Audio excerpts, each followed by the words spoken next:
Hace cosa de 2 meses di una charla en Sant Boi, que es una ciudad que pertenece al área metropolitana de Barcelona, sobre VIH. Hablamos de la historia, de en qué situación se encuentra la epidemia en estos momentos, y la transmití por Instagram. Hice un directo en Instagram, pero solamente ocupa una hora.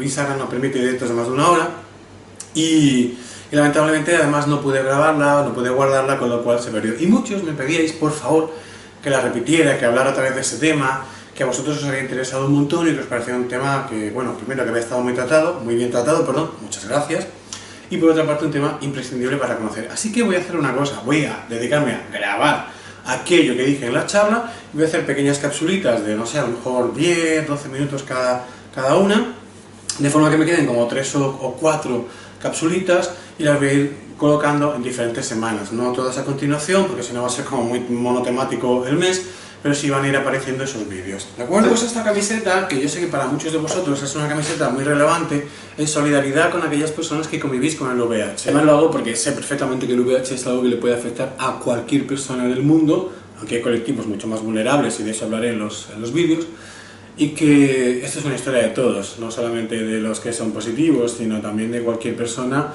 se encuentre en la situación que se encuentre, porque es algo que, insisto, en cualquier momento te puede afectar a ti directamente, a una pareja, a algún amigo, y por tanto el VIH está presente en tu vida.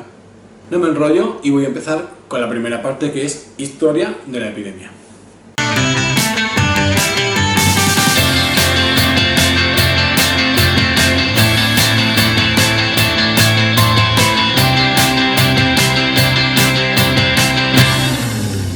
Muchos sois demasiado jóvenes y no os acordáis, yo que tengo una cierta edad. Pues sí que me acuerdo del año 83, que empezó a hablarse en España del VIH, bueno, en aquellos años se decía SIDA. Ya antes, en 1981, habían aparecido en los Estados Unidos pues, unos casos muy extraños asociados a 4 colectivos, que además eran las 4 H's: heroinómanos, haitianos, hemofílicos y homosexuales, que desarrollaban unas enfermedades muy poco frecuentes y que te presentaban características comunes, pero no se sabía muy bien qué es lo que ocurría, ¿no? Un poco más adelante se descubrió que esas enfermedades eran enfermedades que se producían porque la persona, no se sabía bien por qué, se había quedado sin defensas, había perdido su sistema inmunitario, y esas enfermedades que habitualmente no afectan, pues les atacaban y se producían sarcomas, se producían diferentes tipos de tumores, había enfermedades, insisto, que eran muy poco frecuentes, enfermedades bastante raras en el sentido de rare, de infrecuente en inglés, y que terminaban matando a la persona sin que hubiera forma de solucionarlo, no sabían qué estaba pasando. En el año 83, de hecho, se produce en España el primer diagnóstico, fue en Barcelona, precisamente, una doctora de la Vall d'Hebron, uno de los hospitales de Barcelona, que descubrió el caso. Y empezaba a hablarse de algo que no se entendía muy bien, le llamaban el cáncer rosa, porque se asociaba sobre todo a los homosexuales, y estaba la comunidad científica muy perdida, y las personas todavía más perdidas, porque la gente se moría sin remedio y no se entendía qué caso. Porque la gente se moría sin remedio y además sufriendo muchísimo. Fueron años además terribles, porque yo suelo explicarlo, ¿no? En la parte del Atlántico, en ambos lados, estaban gobernados por los paradigmas del liberalismo, la Thatcher, el Reino Unido, y en Estados Unidos estaba Reagan, un republicano, que además defendían un modelo de Estado donde cada individuo tenía que preocuparse de solucionar sus propios problemas y dejar al Estado a la mínima expresión, ¿no? Que no hubiera sanidad pública, por ejemplo, ni educación, pero sobre todo este asunto, y que las personas se responsabilizasen de pagar sus propios seguros médicos y que no fuera el Estado quien diera esa cobertura. ¿Qué ocurre? De repente llega una enfermedad, en aquellos años hablamos de enfermedad, que estaba afectando a poblaciones.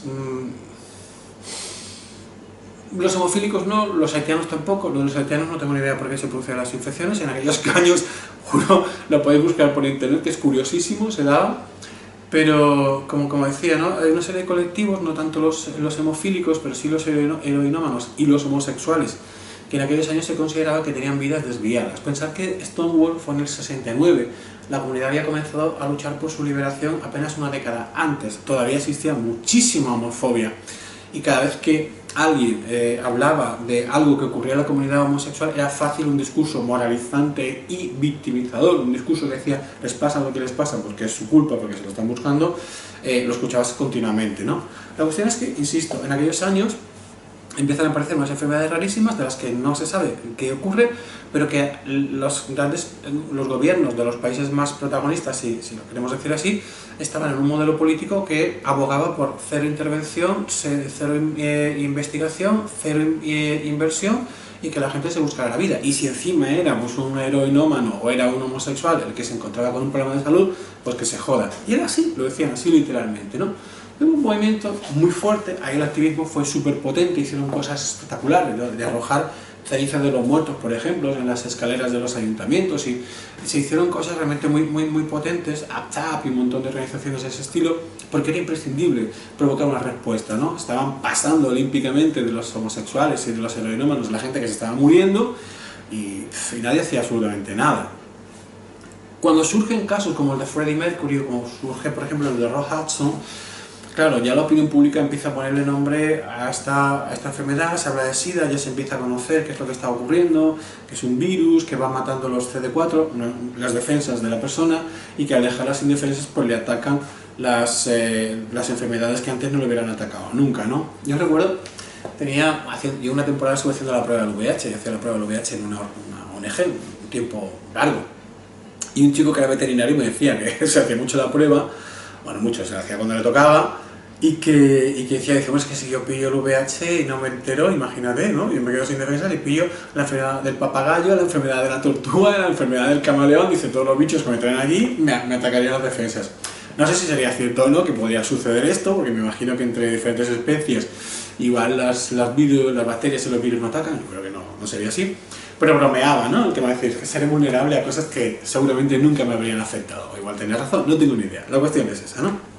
Bueno, pues volviendo al tema, en aquellos años cuando empiezan a haber personajes famosos que se ven afectados por esta enfermedad, el SIDA en aquellos años, que se le llamaba así, pues, también despierta la solidaridad, ¿no? Y comienzan las galas benéficas. Yo recuerdo que de las primeras personas que se puso el lazo rojo de solidaridad con las personas con VIH fue Liz Taylor, que organizó cenas para recaudar fondos. Ella era muy amiga de Rock Hudson y sufrió mucho cuando Rock Hudson enfermó y murió, ¿no?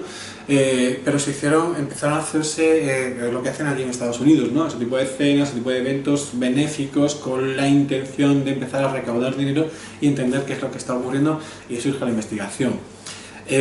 No tarda mucho, no tarda mucho en averiguarse lo del virus, que es un virus, que genera inmunodeficiencia y que es lo que va provocando. De hecho, significa HIV, yo lo tengo puesto en inglés, Human Immunodeficiency Virus, o al revés, ¿no? Virus de la inmunodeficiencia humana. Y este virus, que como decía, no se conocía, empieza a conocerse a través de esta investigación y empieza a generarse también una opinión pública acerca de que es necesario hacer algo porque todo el mundo en realidad es muy vulnerable a esta infección. Yo recuerdo un caso, y me río porque el tipo lo contaba de una forma muy divertida. Además lo contaba en un encuentro para... Mira, os explico, yo trabajaba en una asociación para hombres VIH positivos, yo era el psicólogo, y claro, hacíamos atención de forma diferente para quien se acababa de diagnosticar que tenía unas necesidades muy concretas, o para quien lleva ya 20 años viviendo con el virus, ¿no? Y estas personas, me acuerdo que estos hombres me contaban que ellos cuando se infectaron hacían seminarios de estos de fin de semana para aprender a morir, para despedirse del mundo, de las familias, de los seres queridos, porque se iban a morir. O sea, que imaginar qué cosa más dura que te digan, tienes SIDA, no sabemos lo que te queda de vida, o quizá 1 año, 2 años o 3, pero ve pensando en que esto se acaba y cómo lo vas a hacer, ¿no? Entonces, el apoyo psicológico que necesitaban en aquellos momentos esas personas era tremendo, ¿no? Total, que uno de estos hombres que se iba a morir, que le dijeron que te vas a morir, es súper simpático, nos contaba que, mira, yo cuando me dijeron que tenía SIDA, que me iba a morir, dije, sí, pues verás, vendí el piso, me lo gasté todo en chulos y en droga y me hinché, y ahora voy y no me muero. Entonces, claro, lo contaba con esa simpatía del superviviente, ¿no? Del tío que es que se iba a morir, que se tuvo que despedir del mundo y al final, mira, pues aquí estoy, yo qué sé, peor que eso, ¿qué me va a pasar, no? Y lo contaba con esa simpatía, esa gracia que nos teníamos que reír un montón, ¿no? Decía, bueno, en aquellos años además se daban unas pensiones, menos mal, porque si no el pobre no sé de qué hubiera vivido, y lo contaba con mucha gracia, ¿no? Pero era así, la gente se iba a morir, te decían que tenía SIDA desde el 81 que empezaron los diagnósticos hasta el 96, y la gente se iba a morir. Y a la gente lo que le decían era, te vas a morir. A partir del 96 sucede una cosa fantástica, y es que surge la triterapia. Y con eso la gente empieza a sobrevivir. ¿Por qué le llaman triterapia? Le llaman triterapia porque durante la investigación habían encontrado fármacos y funcionaban, pero con un solo fármaco no era suficiente para terminar con el virus. El virus solía de alguna forma mutar y conseguía rebotar y volvía otra vez a tener carga viral y la persona volvía otra vez a perder defensas y al final terminaba de forma fatal. Y descubrieron que cuando se aplicaba una terapia que tenía 3 componentes, 3 fármacos y no solo uno de ellos, al final se conseguía mantener el virus a raya. Y a partir de aquí la gente empezó a sobrevivir. Por eso siempre se preguntaba, yo me acuerdo cuando hacíamos la intervención y todo aquello, hacíamos grupos de trabajo con gente que había diagnosticado antes del 96 o gente que se había diagnosticado después del 96, ¿no? Y era muy diferente el enfoque que tenían estas personas porque evidentemente habían tenido que hacer un afrontamiento completamente distinto en un caso y en otro. A partir del 96 lo que ocurre es que los fármacos se van perfeccionando y se utilizan menos, además cada vez aparecen las coformulaciones, que es en una pastilla, están los 3 fármacos, no es que te tomes 3 pastillas diferentes, sino que todas juntas están en el mismo fármaco, son mucho más fáciles de tomar, con una sola dosis al día es suficiente, no hay que repetir, pero la gente tenía, se llaman las pautas de tratamiento eran tremendas, porque también una pastilla por la mañana, una media tarde después de haber comido, otra 3 horas antes de haber comido, otra tenías, bueno, aquello era un horror, un auténtico horror. Ese trabajo en que tuvieran cada vez menos efectos secundarios y que fueran más fáciles de tomar. Con eso se conseguía una mayor adherencia al tratamiento, que es el que ha hecho que la persona siga la pauta que le marca el médico y lo haga de forma que permita tener un nivel plasmático de fármaco en sangre que acabe con el virus. Y así vamos avanzando hasta que llegamos a 2008, que ocurre algo muy interesante, y es que en 2008 se publica la Declaración de Suiza, en la que se dice por primera vez en la historia que una persona que consigue mantener su carga viral indetectable porque toma la medicación no puede transmitir el virus. Ya sabes que hay gente que lo ha estado negando durante toda esta década, gente que tiene un discurso absolutamente estúpido sobre que eso promueve que la gente folle sin preservativo, cuando lo que estamos hablando es de que la gente esté tranquila, tenga relaciones naturales con sus parejas y que no sufran ni ellas porque pueden infectar a su pareja ni su pareja por miedo de infectarse. Estamos hablando de que la gente viva con tranquilidad sus relaciones sexuales. Eso comienza a decirse en 2008. De hecho, en 2011 Science publica, esto lo tengo por ahí en algún artículo, Science publica como el acontecimiento científico del año la demostración clarísima de que alguien indetectable no puede transmitir el VIH. Y nada, este año es que todas las últimas, ya llega un momento en que la comunidad científica ha dicho no necesitamos más evidencia, está clarísimo que una persona indetectable no puede transmitir el virus. Y con eso han tapado la boca de más de 4 activistas y más de 4 médicos que continuaban sin decirle a sus pacientes, negándose a decir a sus pacientes que podían tener relaciones sexuales tranquilos porque estando indetectables no podían transmitir el virus. Por suerte esto lo ha cambiado y hoy lo tenemos clarísimo. La iniciativa U=U, o I igual a I, o sea, under the table equals under the table, indetectable es indetectable, cada vez está más extendida y todas las personas que tienen VIH y que tienen un buen tratamiento, que tienen una buena adherencia, que permanecen indetectables, saben que no pueden transmitir de ninguna forma el VIH a otras personas. Esa ha sido la historia, desde los años del SIDA a los años de la indetectabilidad. Ahora vamos hacia el futuro. ¿El futuro qué es? La vacuna terapéutica y la vacuna preventiva.